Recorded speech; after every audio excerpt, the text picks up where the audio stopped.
નમસ્તે વિદ્યાર્થી મિત્રો, આજે આપણે ગુજરાતી માધ્યમ ધોરણ 3 ના વિષય અંગ્રેજીના lesson number 6 what is this એ વિશે ભણીશું.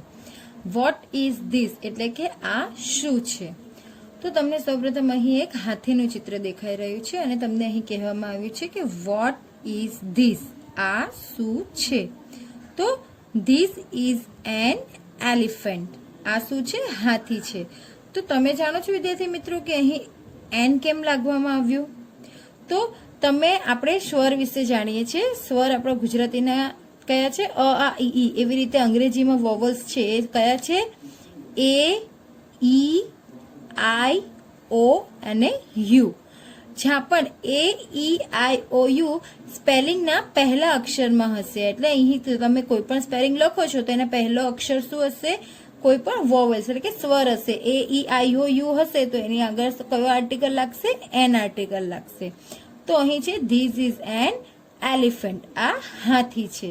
ત્યારબાદ અહીં બીજા નંબર પર આ ચકલીનું નિશાન છે. તમને અહીં કહેવામાં આવ્યું છે વોટ ઇઝ ધીસ, આ શું છે. તો ધીસ ઇઝ અ બર્ડ. તો અહીં તમે જોઈ શકો છો કે અહીં એનો પહેલો અક્ષર શું છે, બી છે, જે વ્યંજન છે, જે આપણા એ ઈ આઈ ઓ યુ ની અંદર આવતું નથી, એટલે અહીં એ આર્ટિકલ લાગ્યો છે. ત્યારબાદ અહીં ત્રીજું ચિત્ર આપવામાં આવ્યું છે. શાનું ચિત્ર આપવામાં આવ્યું છે વિદ્યાર્થી મિત્રો, સફરજનનું. તો અહીં તમને પ્રશ્ન પૂછવામાં આવે છે what is that, what is that. These એટલે કે આ અને ધેટ એટલે કે પેલું. ધીઝ એટલે આ અને ધેટ એટલે પેલું. તો આ શું છે, વોટ ઇઝ ધેટ, પેલું શું છે. તો ધેટ ઇઝ એન એપલ. તો અહીં પણ તમે જોઈ શકો છો કે એપલની સામે એન લાગવામાં આવ્યો છે. કેમ કે એનો એપલનો પહેલો અક્ષર શું છે, સ્વર છે, બરાબર ને. ત્યારબાદ તમને અહીં આપ્યું છે, આ શાનું ચિત્ર છે, વાંદરાનું ચિત્ર છે અને તમને અહીં કહેવામાં આવ્યું છે કે વોટ ઇઝ ધેટ, પેલું શું છે. તો ધેટ ઇઝ અ મંકી. અહીં તમને એ આર્ટિકલ આપવામાં આવ્યો છે. કેમ કે એનો પહેલો અક્ષર કયો છે, વ્યંજન છે, બરાબર ને વિદ્યાર્થી મિત્રો. તો તમને ખબર હશે તેમ ધીઝ એટલે કે આ એટલે કે નજીકની વસ્તુ અને ધેટ એટલે પેલું એટલે કે દૂરની વસ્તુ, જે આપણે 5મા લેસનની અંદર ભણી ગયા છે. ત્યારબાદ વિદ્યાર્થી મિત્રો તમને અહીં છે વસ્તુ, પક્ષી કે પ્રાણી વિશે જાણવા માટે વોટ વડે પ્રશ્ન પૂછાય છે. એટલે કે કોઈ પણ વસ્તુ હોય, પ્રાણી હોય કે પક્ષી હોય, એને કોઈ પણ પ્રશ્ન પૂછવા માટે શેનો ઉપયોગ થાય છે, વોટનો ઉપયોગ થાય છે. તેની સાથે ધીસ અથવા ધેટનો ઉપયોગ થાય છે, જે આપણે અહીં જોયું કે અમુક સાથે ધીસ અને અમુક સાથે ધેટનો ઉપયોગ થાય છે. ધીસ અને ધેટની સાથે ટુ બી ક્રિયાપદનું વર્તમાનકાળ એટલે કે એક વચનનું રૂપ ઇઝ વપરાય છે. શું વપરાય છે, ઇઝ. તમે અહીંયા જોવો છો કે વોટ ઇઝ, ધેટ ઇઝ, બધામાં શું લાગવામાં આવ્યું છે, ઇઝ લાગવામાં આવ્યું છે, જે વર્તમાનકાળનું એક વચનનું રૂપ છે. બરાબર વિદ્યાર્થી મિત્રો. તો ચલો હવે આગળ આપણે જોઈશું કે શું છે.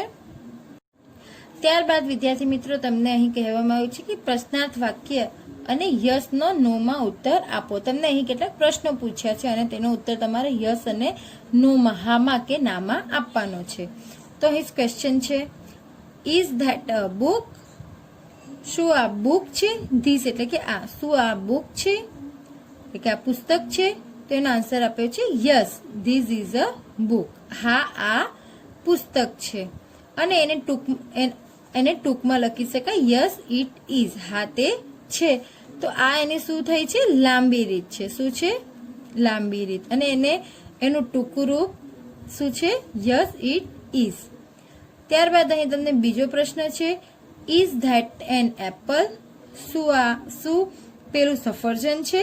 તો શું તમને આ સફરજનનું ચિત્ર દેખાઈ રહ્યું છે, ના. આ શાનું ચિત્ર છે વિદ્યાર્થી મિત્રો, કેળાનું. તો તમે શું લખશો, no, that is not an apple, તે પેલું સફરજન નથી. તો તમે અહીં જોઈ શકો છો કે તમારે હામાં જવાબ હોય તો તમારે પહેલા યસ લખવાનું છે અને ત્યારબાદ વાક્ય લખવાનું છે, અને નો હોય તો તમારે પહેલા નો લખવાનું છે અને ત્યારબાદ that is not an apple. તો અહીં એક વધારાનો શબ્દ શું ઉમેરાયો, નોટ ઉમેરાયો. શું ઉમેરાયો, નોટ.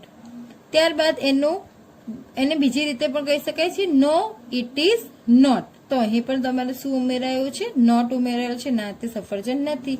અને તેનું એકદમ ટૂંકું રૂટ છે no it isn't. It is not નો ઇઝ નોટ નો શોર્ટ ફોર્મ શું છે? ઇઝન્ટ. શું છે? જેમ કે આર નો આરન્ટ, ઇઝ નોટ નો ઇઝન્ટ, એવી રીતે અહીં ઇઝ નોટ નું શોર્ટ ફોર્મ છે ઇઝન્ટ. બરાબર વિદ્યાર્થી મિત્રો? તો આ જ રીતે તમારે આગળ તમને કેટલાક પ્રશ્નો પૂછવામાં આવ્યા છે, એના જવાબ તમારે આપવાના છે. તો ત્યારબાદ અહીં તમને આપવામાં આવ્યું છે ફન ટાઈમ. ચિત્રો જોવો, કૌંસમાં આપેલા શબ્દોનો ઉપયોગ કરી પ્રશ્નોના ઉત્તર લખો. તમને સમજ પડે એ માટે તમને અહીં એક એક્ઝામ્પલ આપવામાં આવ્યું છે. અને અહીં કે આ શેનું ચિત્ર છે? સફરજનનું. તો અહીં છે વોટ ઇઝ ધીસ? એપલ કે ટોમેટો? તો આ શાનું ચિત્ર દેખાઈ રહ્યું છે વિદ્યાર્થી મિત્રો તમને? એપલનું. તો અહીં શું લખીશું? This is an apple. અહીં એન કેમ લાગ્યો? કારણ કે અહીં આપણા સ્વર એટલે કે વોવલ્સના કયો અક્ષર આપવામાં આવ્યો છે? એ આપવામાં આવ્યો છે. બરાબર ને વિદ્યાર્થી મિત્રો? ત્યારબાદ તમને આ શાનું ચિત્ર દેખાઈ રહ્યું છે? બેટનું. તો વોટ ઇઝ ધેટ? બેટ કી બોલ? તો આ શાનું ચિત્ર છે વિદ્યાર્થી મિત્રો? બેટનું. તો આપણે અહીં શું લખીશું? ધેટ ઇઝ અ બેટ. અહીં એ આર્ટિકલ કેમ લાગ્યો? કારણ કે બેટનો પહેલો અક્ષર શું છે? વ્યંજન છે. બરાબર વિદ્યાર્થી મિત્રો? ત્યારબાદ આગળ છે વોટ ઇઝ ધીસ? કાર કે બસ? તો વિદ્યાર્થી મિત્રો આ શાનું ચિત્ર દેખાઈ રહ્યું છે? બસ. તો અહીં આપણે શું લખીશું? કારણ કે અહીં શું છે? ધીસ. તો અહીં લખીશું ધીસ ઇઝ અ બસ. કેમ? અહીંયા પણ એ કેમ લાગ્યો? કારણ કે અહીં શું છે? વ્યંજન આપવામાં આવ્યું છે. બરાબર ને? તો હવે આગળ બીજા પ્રશ્ન જોઈએ. ત્યારબાદ વિદ્યાર્થી મિત્રો તમને આ શાનું ચિત્ર દેખાઈ રહ્યું છે? ઘુવડનું. તો વોટ ઇઝ ધેટ? આઉલ કે ડક? તો શું છે? આઉલ. તો અહીં આપણે શું લખીશું? That is an owl. તો આપણે અહીં એન કેમ લગાવ્યો? કારણ કે અહીં એનો પહેલો અક્ષર શું છે?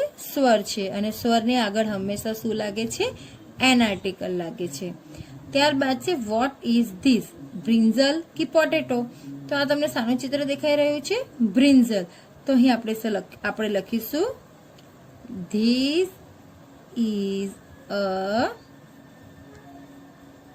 બ્રિન્જલ. અને અહીં એ આર્ટિકલ લાગ્યું કારણ કે અહીં બ્રિન્જલનો પહેલો અક્ષર શું છે? વ્યંજન છે. ત્યારબાદ અહીં છે વોટ ઇઝ ધેટ? ડોંકી કે હોર્સ? તો આ શાનું ચિત્ર છે વિદ્યાર્થી મિત્રો? હોર્સ. તો અહીં શું લખીશું આપણે? That is A horse. તો અહીં પણ એ આર્ટિકલ લાગશે કારણ કે હોર્સની સ્પેલિંગમાં એચ છે એ શું છે? આપણું વ્યંજન છે. બરાબર વિદ્યાર્થી મિત્રો? ત્યારબાદ છે વોટ ઇઝ ધીસ? અમ્બ્રેલા કે કેપ? તો આ તમને શાનું ચિત્ર દેખાઈ રહ્યું છે? કેપ. તો અહીં આપણે શું લખીશું? This is a cap. અને ત્યારબાદ અહીં આપણે કરીશું પૂર્ણ વિરામ, જેને અંગ્રેજીમાં શું કહેવામાં આવે છે? Full stop. ત્યારબાદ અહીં છે વોટ ઇઝ ધેટ? પેલું શું છે? ક્રો કે હેન? તો આ તમને શાનું ચિત્ર દેખાઈ રહ્યું છે વિદ્યાર્થી મિત્રો? હેન. તો અહીં આપણે લખીશું that is a Han. Okay. ત્યારબાદ અહીં છે વોટ ઇઝ ધીસ? આ શું છે? બુક કે બેગ? તો આ તમને શાનું ચિત્ર દેખાઈ રહ્યું છે? બેગ. તો સોરી બુક. તો આપણે શું લખીશું? This is a book. અહીં પણ તમે જોઈ શકો છો કે એ આર્ટિકલ લાગ્યો છે. કેમ? કારણ કે બુકની સ્પેલિંગનો પહેલો અક્ષર શું છે? વ્યંજન છે. બરાબર વિદ્યાર્થી મિત્રો? ત્યારબાદ અહીં છે વોટ ઇઝ ધેટ? પેલું શું છે? પોટેટો કે ઓરેન્જ? તો આ શું છે? ઓરેન્જ. તો અહીં આપણે શું લખીશું? That is an orange. તો તમે જોઈ શકો છો કે અહીં આપણે ઓરેન્જની સ્પેલિંગનો પહેલો અક્ષર શું છે? સ્વર છે. જે આપણે આગળ બતાવ્યું તેની અંદર ઓ ઈ આઈ ઓ યુ વોવેલ્સની અંદર આવે છે. જેથી એની આગળ કયો આર્ટિકલ લાગશે? એન આર્ટિકલ લાગશે. બરાબર વિદ્યાર્થી મિત્રો? હવે આગળ જોઈશું. ત્યારબાદ વિદ્યાર્થી મિત્રો તમને અહીં એમાંના જ કેટલાક બીજા પ્રશ્નો પણ આપવામાં આવ્યા છે અને તેમાં કહેવામાં આવ્યું છે વોટ ઇઝ ધીસ, આ શું છે? તો આ તમને સાનું ચિત્ર દેખાઈ રહ્યું છે, ટ્રેન કે શિપ? તો ટ્રેન. તો તમે અહીં શું લખીશો? This is a train. તો આની આગળ એ આર્ટિકલ લાગ્યો. કેમ? કારણ કે આ ટી શું છે? વ્યંજન છે. ત્યારબાદ છે વોટ ઇઝ ધેટ. તો આ સાનું ચિત્ર, આ પેલું સાનું ચિત્ર છે ઈગ કે બોલ? તો ઈગ. તો અહીં આપણે શું લખીશું? That is an egg. તો અહીં પાછું કેમ એન લાગ્યું? કારણ કે અહીં ઈગનું પહેલી સ્પેલિંગમાં શું છે? સ્વર છે, એટલા માટે. ત્યારબાદ અહીં છે વોટ ઇઝ ધીસ. આ સાનું ચિત્ર છે, બર્ડ છે કે કાઇટ છે? તો અહીં આવશે કાઇટ. તો આપણે શું લખીશું? This is a kite. આ શું છે? પતંગ છે. ત્યારબાદ આગળ છે વોટ ઇઝ ધેટ. પેલું શું છે? તો આ સાનું ચિત્ર દેખાઈ રહ્યું છે તમને વિદ્યાર્થી મિત્રો, બેટ છે કે બોલ છે? તો બોલ છે. તો અહીં આપણે લખીશું ધેટ ઇઝ અ બોલ.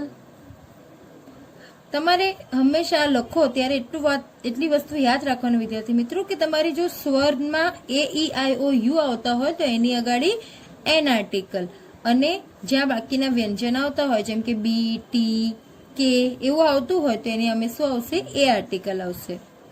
ત્યારબાદ આગળ છે અહીં વોટ ઇઝ ધીસ. આ શું છે? પેન કે પેન્સિલ?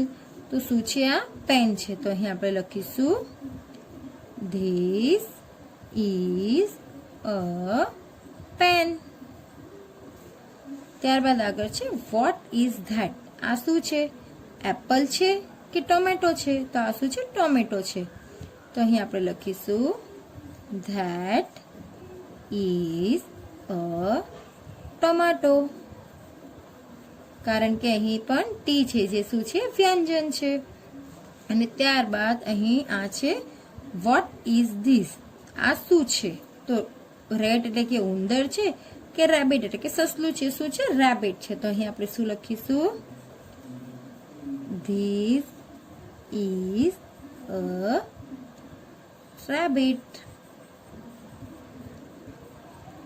તો આ રીતે તમારે દરેક પ્રશ્નના જવાબ લખવાના રહેશે. પણ લખવા પહેલા એટલું યાદ રાખવાનું કે તમારે જે સ્વર આવે છે એટલે કે એ, ઈ, આઈ, ઓ અને યુ, જ્યારે પણ કોઈ પણ સ્પેલિંગના પહેલી શરૂઆતમાં આ અક્ષરો આવતા હોય જેમ કે એ, ઈ, આઈ, ઓ, યુ આવતા હોય તો ત્યાં આપણે શું લખવાનો? એન આર્ટિકલ લખવાનો. અને એના સિવાય બાકી જે બી, સી, ડી આવા વ્યંજનો આવતા હોય તેની સામે તમારે એ આર્ટિકલ લખવાનો રહેશે. તો હવે આગળ આપણે બીજા વિડીયોમાં જોઈશું.